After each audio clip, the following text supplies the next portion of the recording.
Trouble Busters! My name is Hillary. I'm 22 and I work part-time at a family restaurant. I'm one of those folks who don't work full-time, but I love my life. The reason is because since I was born, I hated my family. My father is the leader of a Yakuza gang. For this reason, I barely made any friends when I was young. He was notorious in my town, so everyone was afraid of him. Oh, there's Hillary! Let's play together! Honey, you shouldn't get close to that girl. No talking to her either. Okay, Mommy. My life was a complete waste because of my father. If this occupation was literally anything else, I think I would have lived a more fun life.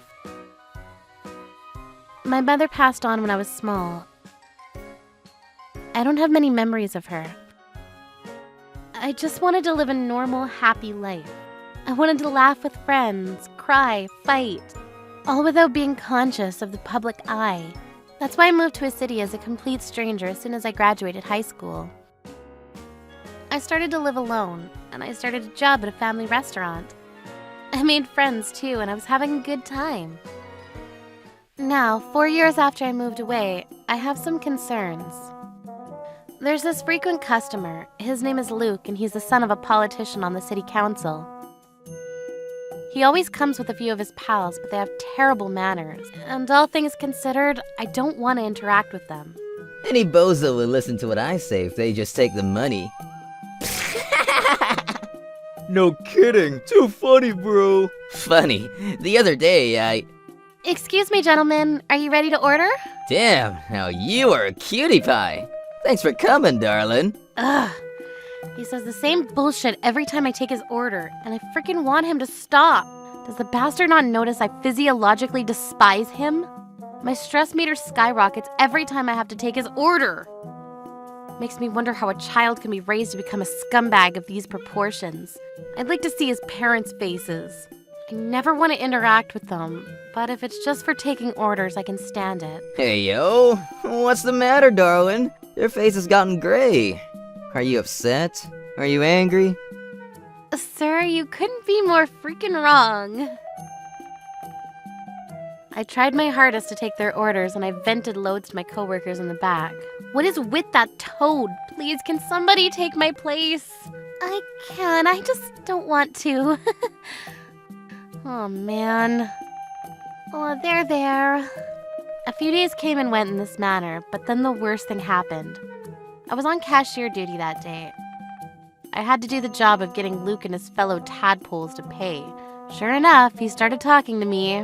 My, you're even a cutie, even up close. How about some tea sometime? I'm sorry, sir, but I'm not too big on tea. Hooky boy here is a son of a politician, you know. He's got the money bags too. That he does. You should be lucky, girl, catching his eyes so quick. Huh, that's what's up. So, when should we do it? The frick is wrong with these guys? Do they really think everyone's gonna love him because he's the rich son of a politician? What a bunch of ignoramuses. Let's strictly refuse his offer here. Trouble Busters. I'm terribly sorry. I'm not happy in the least that I've caught your eye. If you think you can get any girl you want using the simple fact that you're the son of a politician with bars of gold under his bed, you're mistaken. Please choose someone else. Unforgivable. They may be customers, but the best medicine for ignorant cretins like this is the cold, hard truth.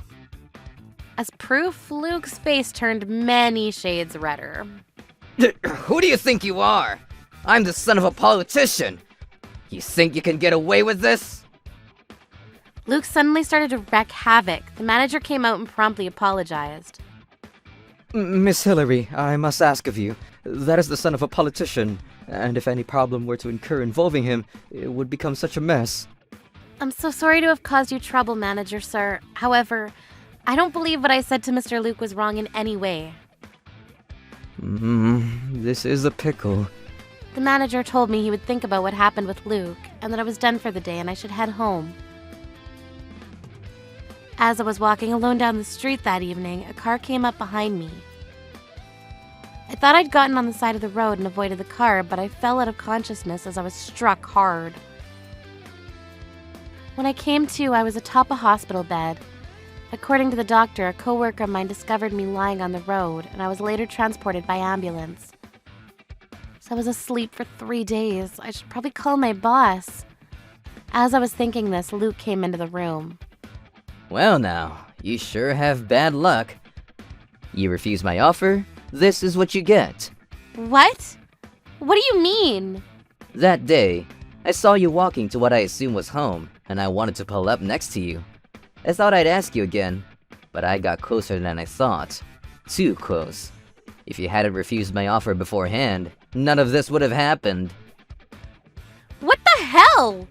No one holds a grudge that firmly, do they? How the frick were you raised to become a twisted scumbag like you are?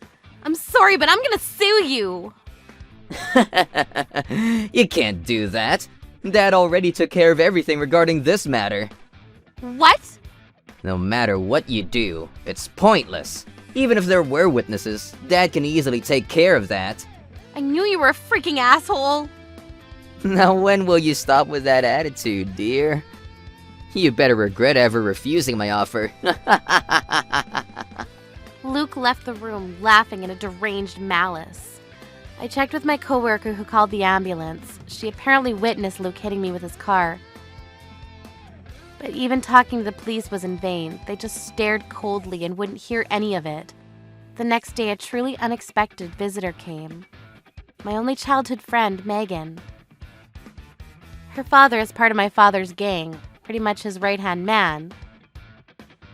She apparently respects her father and became a Yakuza herself. That was Megan, so she was never afraid to play with me, the daughter of the gang leader, and she respectfully called me Milady. Milady, you seem to have gone through so much. Megan, how'd you know I was here? I know everything about you, Milady. I was always watching over you from the shadows. Seeing you as a waitress in a restaurant was especially awesome. Is that so? Then I guess you know about Luke, too. Of course, Milady. I'm so sorry that you were involved in an accident with me watching over you. Oh, Megan, it's all right. Is there any way of destroying him? You need not worry. For Luke, the slimeball who did this to Milady Hillary, we have an exclusive solution. Exclusive solution? You rest, Milady. Leave everything else to me. 2 weeks later, I left the hospital sound and healthy. I explained everything to my boss. I should be good for working starting tomorrow. But that aside, I cannot forgive that dickhead Luke. Megan did mention something about an exclusive solution. Suddenly, she appeared in front of my eyes. Milady, you seem to have left the hospital bright and beautiful. Good, very good. Yeah, thanks so much, Megan. You mentioned an exclusive solution to destroy Luke. What exactly is it? We're about to execute the sentence for his crime. Come, milady. Megan grabbed my hand and started to run. After a few minutes, we came to an alleyway with very few people. There was Luke and 2 other men. They seemed to be talking about something. Let's hide around here. Okay. One of the other men who was with Luke was my father, and the other was I'd never met before. You prick! What the frick did you do to my daughter? I hope you're ready. Have you forgotten the favor I did you all those years ago? You ungrateful bastard! You were the leader at that time? Are you sure you haven't forgotten a thing?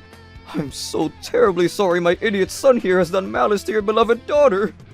The hell, Dad? What's going on here? You don't need to apologize to any Yakuza. Foolish boy! This man helped me so much right around the time I got on the city council. I can do whatever I want around here, but no matter what, never cross this man. And you went and ran his daughter over with your car. How could you do this to me? You stupid boy! What? Protect me, Dad, like you always do! Shut up! You're not my son anymore. Master, do what you wish with this lowlife. Aye, you there, boy. You only have one reason why you lost this boy. Just one simple answer. What would that be? You've made me angry. Luke was forced into a black car and was taken away. I was also surprised that my father would get this angry over me, but I also felt relieved, really. Master, Ah, so you're here. Wait, Hillary? I brought her here. Don't tell me. You were watching this whole time? Indeed, Milady and I have taken the liberty. Hey, you! Foolish girl. I'm embarrassed, being watched the whole time. Master, your girl is now a beautiful adult. Do you not think it best to tell her how you've been feeling? Megan, what is the meaning of this? Your father had always known you had very few friends when you were younger. He thought that he was the reason why, that his occupation prevented you from making friends. But as leader, it's no easy task to just resign. There are companions he wants to protect. He was so concerned because of the situation, milady. I'm aware you despise your family, our leader, but Master holds you at his highest priority. I'd just like to make you understand that. I don't want you to hate our leader, your father. So that's how it's been. Thank you, Dad. He was the same father I'd hated growing up. It feels wrong to feel like I am right now. A month later, I'd gone back to my regular life with my part-time job. Dad said I'm welcome whenever I decide to come home. But I think I'll hold on to this life a little longer. Looks like Megan is still watching me be an adorable waitress. Plus, something changed. Luke was hired as a new waiter at our restaurant. Luke, hurry up and clean that table! Sorry! Ever since he was taken away in that black car, he's changed as a whole, becoming a very timid person. He does everything I tell him to. I think I'll go back home to Dad after I enjoy this life a little bit longer. Trouble Busters.